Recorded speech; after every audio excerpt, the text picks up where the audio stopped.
Hi everybody, I'm Steve and I'm heading to the gravesite of actor David White. He was cremated and he's laid to rest at Hollywood Forever Cemetery. So hopefully it'll stop raining, although it's indoors so I guess it doesn't really matter.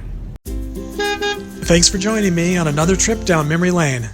Actor David White, who played Larry Tate on the popular 1960s and 70s TV sitcom Bewitched, is the only main character from the show that I've been able to find who's buried here in California. He was cremated and his ashes are interred here at Hollywood Forever Cemetery. All of the other main cast members have either been cremated and have no final resting place to visit, or they're buried in a number of different states all around the country. Elizabeth Montgomery, who played Samantha, died in 1995 and was cremated, and her ashes were either given to family or friends. Dick York, who played the first Darren, died in 1992 and is buried at Plainfield Cemetery in Michigan. Dick Sargent, who played the second Darren, died in 1994 and was cremated, and his ashes were also given to family or friends. Agnes Moorhead, who played Endora, died in 1974 and is buried at Dayton Memorial Park Cemetery in Ohio. Paul Lynde, who played Uncle Arthur, died in 1982 and is buried at Amity Cemetery, also in Ohio. Alice Pearce, who played the first Gladys Kravitz, died in 1966 and was cremated, and her ashes were scattered.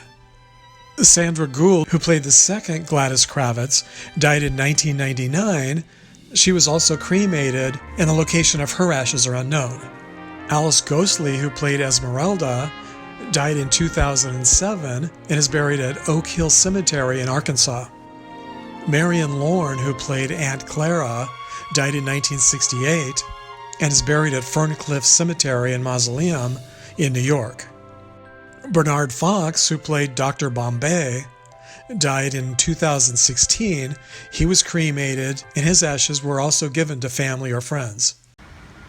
So even though I haven't yet visited the final resting places of the other cast members, I wanted to mention them and remember them here today during my visit to David White's final resting place. To find his niche, you enter through the front door of the Cathedral Mausoleum, then continue straight ahead to the last corridor on the left. You really do feel like you're stepping back in time as you enter this main hallway to the mausoleum. You follow this corridor until you come to a wall of niches on the right-hand side just before the final corridor, which only goes to the right and leads directly to Rudolph Valentino's crypt.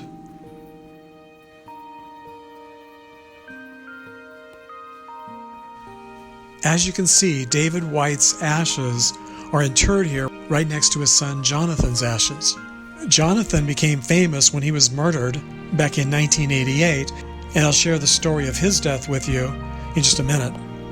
David White was an actor who's probably best remembered for his role as Larry Tate, Darren Stevens' boss, on Bewitched from 1964 to 1972. White was born April 4th, 1916 in Denver, Colorado, and died November 27th, 1990 at the age of 74. He died in Los Angeles of a heart attack, or maybe it was just a broken heart, a little less than 2 years after his son was murdered. I think it's pretty cool that he has a bust of himself here next to his ashes. It's very lifelike and almost like a death mask. It's pretty rare to see a bust of someone at their final resting place, which is surprising to me. I would think it would be a lot more common. On December 21st, 1988, Pan Am Flight 103, en route from Frankfurt, Germany to Detroit, Michigan, was destroyed by a bomb, killing all 243 passengers and 16 crew members. The wreckage also killed 11 people on the ground. A total of 270 people were killed, making this the deadliest terrorist attack in the history of Great Britain when the plane came down in Lockerbie, Scotland. Sadly, Jonathan White was one of the passengers on board the plane that fateful day.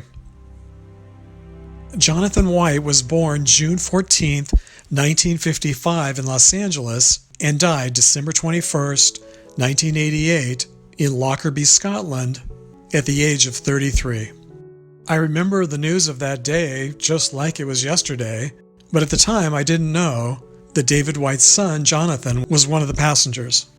And I can't tell you how many times I've walked by David and Jonathan's niches on my way to Rudolph Valentino's crypt, having no idea that they were even here.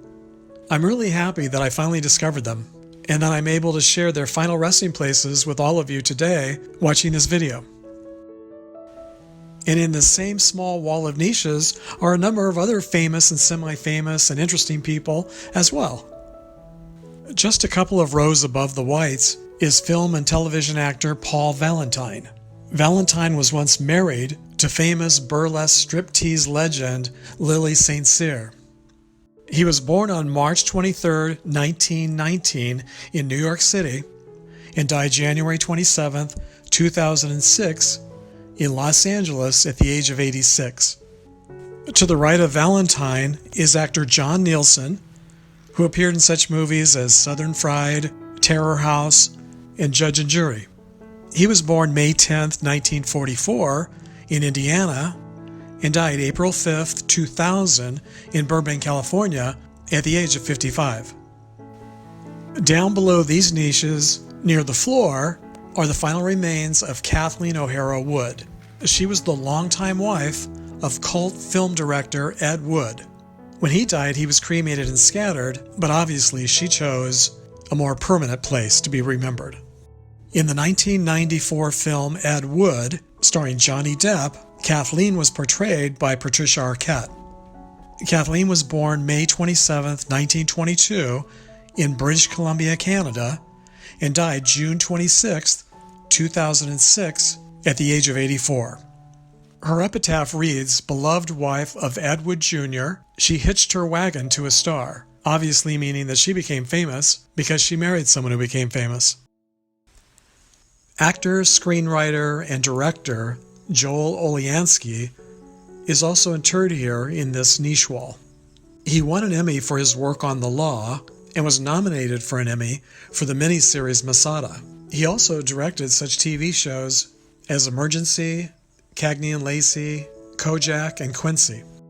Oliansky was born on October 11, 1935 in Brooklyn, New York, and died July 29, 2002 in Los Angeles at the age of 66.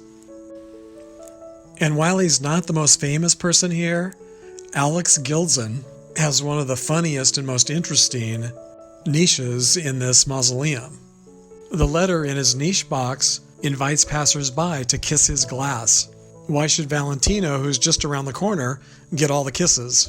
And it looks like a few people have taken him up on his offer. So I'm curious, have any of you ever kissed a grave? Here in California, it's pretty popular. I would say Marilyn Monroe and Hugh Hefner probably have the most lipstick kisses I've ever seen on a final resting place. But Valentino's not too far behind either. And I'd like to give a shout out and a big thank you to Anthony Reed for becoming my latest Patreon supporter. So until next time, everybody, thanks for sharing the memories. If you'd like to receive a postcard that I pick up from one of my trips, click the link down below and become a Patreon of this channel.